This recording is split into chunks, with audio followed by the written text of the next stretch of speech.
Bueno, estamos aquí nuevamente y abrí la palabra de Dios y conseguí una historia que Dios le tocó tomar a un varón para enviar un mensaje al rey Joroboam, porque estaba haciendo todo lo contrario delante de Dios.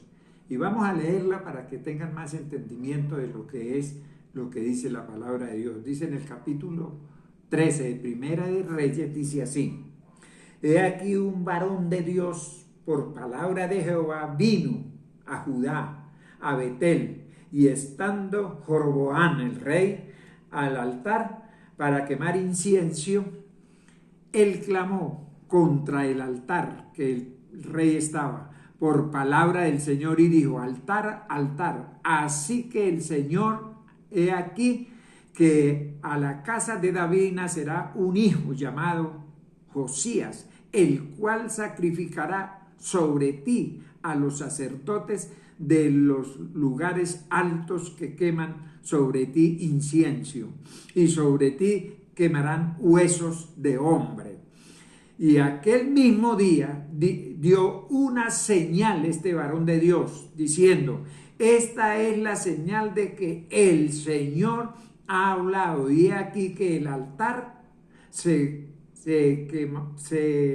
quebrará, y la ceniza con la grosura que sobre él está se derramará. Y cuando el rey oyó la palabra del varón de Dios que había clamado contra el altar en Betel, extendió su mano diciendo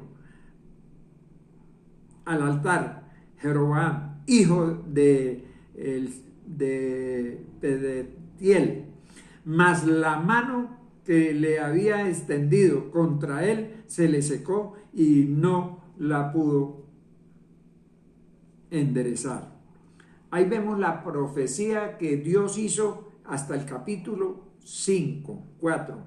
Entonces vamos a ver cómo Dios manda a este profeta a darle una exhortación, porque estaba quemando incienso en el altar donde se tenía que quemar las cosas de Dios sagradas. Él estaba quemando huesos y cosas, y el varón de Dios le dio esa exhortación, que ahí en ese altar iban a quemar huesos de profetas, de hombres, y que iban a hacer, el altar se iba a derramar, se iba a quebrar y se iba a esparcir toda la ceniza. Entonces vemos que la profecía se cumplió, y dice que el 5, y el altar se rompió, escuche, y se derramó la ceniza con la grosura del altar, conforme a la señal que el varón de Dios había dado por palabra del Señor. Entonces, respondiendo el rey, dijo al varón de Dios: te pido que ruegues a la faz del Señor tu Dios y ore por mí, que mi mano me sea restaurada. Y el varón de Dios oró, y la faz del Señor y la mano del rey se le recuperó y se tomó como antes.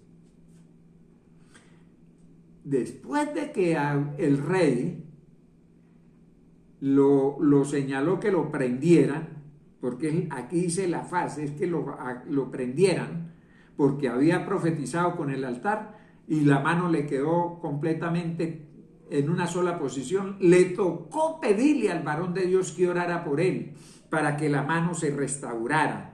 Mas el varón de Dios dijo al rey: si me dieres la mitad de su casa, porque lo invitó para la casa a comer, entonces si me dieres la mitad de la casa, para yo te daré un don. Mas el varón de Dios dijo al rey: si me dieres la mitad de tu casa, no iría contigo, ni comería pan, ni bebería agua en este lugar, porque Dios le había prohibido que comiera mientras lo mandó a hacer esa obra. Entonces aquí vemos algo que me pasó a mí. Yo había sido ya un varón de Dios, porque cuando uno acepta a Jesucristo, Dios lo aparta y lo hace un servidor de Él para que uno vaya a cualquier parte. Pero yo fui a un lugar a Cúcuta, al batallón Maza, a llevar con mi camión asfalto. Y estábamos trabajando, y desde el lunes que llegamos con los primeros camionados, los amigos míos nos recibía un general, y le dijeron al general que yo era evangélico, y entonces él se preocupó y se vino a hacerme preguntas, y yo empecé a hablarle de las cosas que Dios había hecho en mi vida, y él se sentía muy contento conmigo, y todos los días me esperaba para hacerme preguntas de las cosas de Dios, y yo le respondía. Dios me dio a mí una sabiduría de poder hablar con él, y él se sentía contento, pero todas las veces que hablaba conmigo estaban todos los camioneros escuchando. Y entonces, ya yo habiendo terminado, él echaba un cuento, un chiste para hacer, a veces hasta grosero, pero hacía reír a todo el mundo y se iba riéndose. Todos los días hacía él eso. El último día nos tenía un agasajo, una mesa llena de carne, pollo, ensalada, encima de un mesonón llena de comida. Y nos sentamos todos a comer, y eso eran como las 3 de la tarde en Cúcuta, es un clima muy caliente. Y cuando yo empecé a comer carne y todo eso, me pegó un cealón. Los otros no, porque los otros estaban tomando cerveza. Entonces yo, como no había sino cerveza, pues yo no podía tomar cerveza, porque yo ya era cristiano y sabía que yo no podía volver otra vez a las mismas andanzas. Yo era un alcohólico, pero ya Dios me había limpiado. Entonces vi al general y lo llamé. General, y lo llamé y dijo: hermano, ¿qué pasó? Y yo: ay, hermanito querido, mire, tengo mucha sed y aquí no hay sino cerveza. Entonces él me dijo: ay, hermano, usted me contó lo que era, que usted era alcohólico y tomaba cerveza muchísimo allá, el polar de esa que es tan brava. Yo me tomo 2 polares y me emborracho. Usted aquí se toma 4 cervezas Bavaria y eso es un guarapo ahí, eso no emborracha. ¿Por qué no se toma usted? No se vaya a meter tampoco usted a fanático a no tomarse una cerveza teniéndose y comiéndose su yuquita con cerveza. Mire, me convenció tanto que me tomé, pero cuando yo me tomé la primera cerveza casi que me la tomo con el cealón de un solo golpe, muchísima sed. Y de una vez me tomé la otra. Y cuando acuerda me seguí comiendo y seguí tomando cerveza, y cuando acuerda me tomé como unas 4. Cuando me fui a parar de donde estaba, y una vez sentí que ya me había pegado la cerveza. Entonces cuando yo me di cuenta, entonces una vez empezaron todos los compañeros: guau, eso tome, tal y eso, usted está aguantándose, tome, usted no puede ser evangélico ahí aguantándose. Mire, el enemigo me tomó a mí, que ese día me emborraché completo. Y yo estuve a punto de perder toda la vida que yo había dado al Señor. Ya ahí en ese momento, contento de que Él me había limpiado, yo me sentí otra vez volví a ser el borracho. Entonces volví al camino. Mire lo que dice la palabra de Dios: porque si me ata, mandado por la palabra del Señor, diciendo: no comas pan, ni beba agua, ni vuelva por el camino que fue allá a Betel a llevarle la razón al rey. Se fue pues por otro camino, porque él le había sido prohibido, pero moraba en Betel un viejo profeta. Ese sí era un profeta que había ahí. Y cuando llegaron sus hijos y le contaron todo lo que el varón de Dios había hecho en aquel día en Betel, y contaron también al padre las palabras que había hablado del rey, y su padre le dijo: ¿por qué camino se fue? Y sus hijos le dijeron por cuál camino se había ido. Entonces él ensilló un asno y se fue a buscarlo, porque él se dio cuenta que era un varón de Dios, porque él era profeta, y lo que hizo y se cumplió, que se quebró el altar. Entonces él se fue a buscarlo porque era un profeta de Dios. Entonces, ¿qué le pasó? Que él llegó y le dijo, y entonces yendo tras el varón de Dios, le halló que estaba sentado delante de una alcornoque, y le dijo: ¿eres tú el varón de Dios que viniste de Judá? Y él le dijo: yo soy.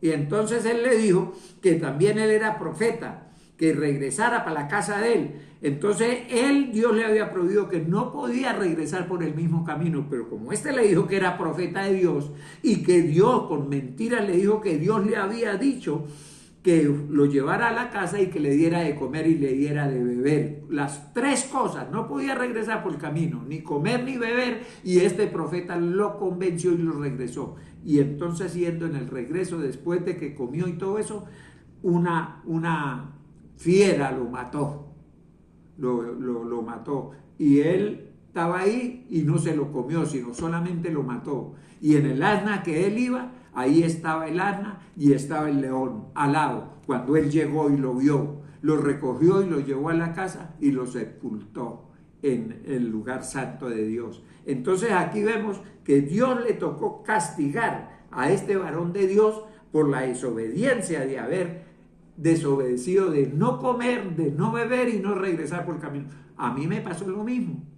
Yo fui allá, yo sabía que yo no debía tomar, ya Dios me había limpiado, ni debía comer con las comidas que están ofrecidas a estos agasajos mundanos que me llevaron a mí. Entonces yo comí, me sentí rodeado con ellos y llegué, desobedecí. ¿Y qué pasó? Que si más muero.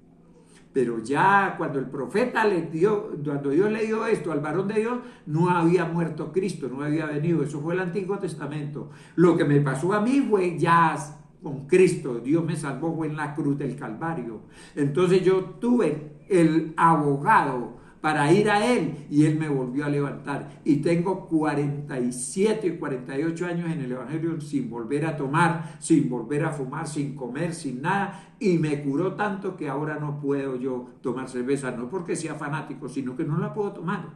Entonces aquí vemos la gran bendición de uno, lo que es verdaderamente uno estar en las manos de Dios. ¿Qué pasó aquí? Que yo veo en la palabra de Dios que el mandato de separación total no lo obedeció. Así como el hombre de Dios recibió la orden de no comer ni beber en Betel ni en la iglesia, hoy debemos entender que no podemos tener comunión con el pecado, sino que nosotros debemos apartarnos. Y dice la palabra de Dios también en 2 de Corintios capítulo 6, versículo 14, dice: no os unáis en yugo desigual. Fíjese cómo nos prohíbe Dios con los incrédulos, porque qué comunión tiene la justicia con la injusticia, y qué comunión la luz con las tinieblas. De modo que mire usted la advertencia de Dios para nosotros: no nos ajuntemos, pero nosotros Dios nos limpia, Dios nos da esa gran bendición de estar en los caminos y queremos estar ajuntados con los mundanos. Entonces eso es terrible para nosotros. Nosotros debemos tener verdaderamente conocimiento de que ninguna cosa que le digan a uno, como me dijo el general, que eso es un guarapito. No, yo no tengo por qué tomar guarapito, ni cerveza, ni ningún peligro de esos que me está acechando, porque es el enemigo quien estaba utilizando al general y los amigos míos respaldándolo para que yo me hicieran fuerza. Entonces el enemigo no siempre viene como un león rugiente, a veces viene como un viejo profeta. Así como llegó el viejo profeta al varón de Dios: mire, yo también soy profeta. Y lo convenció y ¿qué pasó? Murió. Entonces, ¿qué vemos nosotros en la palabra de Dios? En 1 de Timoteo capítulo 4 versículo 1 dice de la siguiente manera: mas el Espíritu dice claramente que en los postreros tiempos algunos apostatarán de la fe, escuchando a espíritus engañados y doctrinas de demonios. Entonces, ¿qué era lo que yo estaba recibiendo?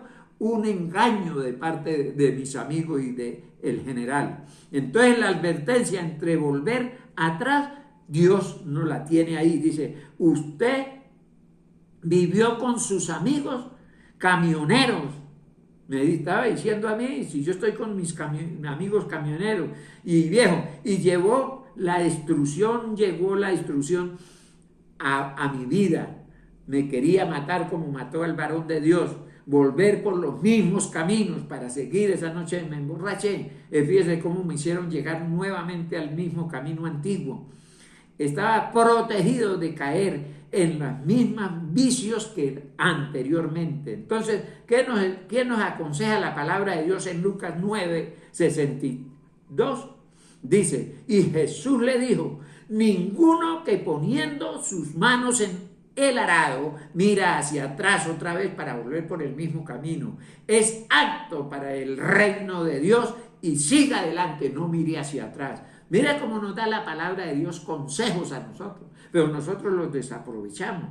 Ciertamente, si hubiera yo hecho caso y hubiera escapado de la contaminación de ir a ingerir ese licor, no me hubiera llegado a estar en ese problema tan peligroso a los cuales llegué. Entonces, segunda de Pedro, capítulo 2:20, dice de la siguiente manera: las contaminaciones del mundo, enredándose otra vez en ellas, son vencidos, y su postrer estado viene a ser peor que el primero, que cuando yo era borracho.